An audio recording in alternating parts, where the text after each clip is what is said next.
আসসালামু আলাইকুম গাইস, আজকে আমি চিকেন রোস্ট বানাবো। এর জন্য আমি এখানে দুধ জাল দিয়ে নিচ্ছি। দুধটা খুব ঘন করে জাল দিয়ে নিচ্ছি আমি।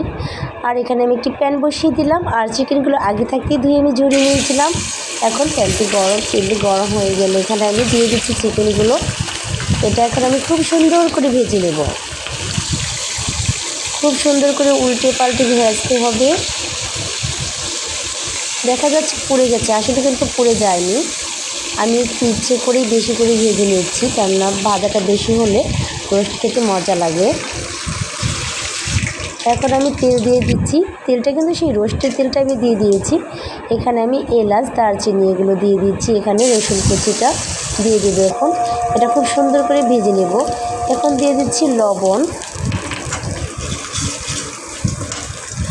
দিয়ে নেড়ে চিড়ে এখন আমি এখানে দিয়ে দেবো আদা বাটা।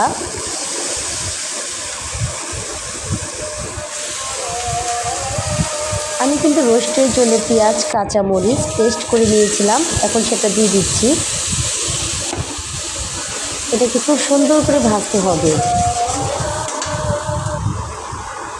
ভাজা হয়ে গেলে এখানে আমি ধনিয়ার গুঁড়ো দিয়ে দিচ্ছি। এখন দিয়ে দিচ্ছি একটু চিনি।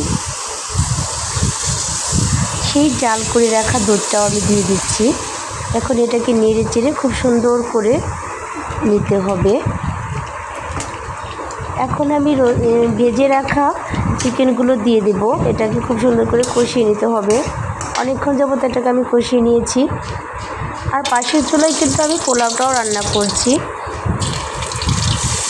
পেঁয়াজ, কাঁচামরিচ গরম তেলে দিয়ে লবণটা কিন্তু খুব পরিমাপ মতো দিতে হবে।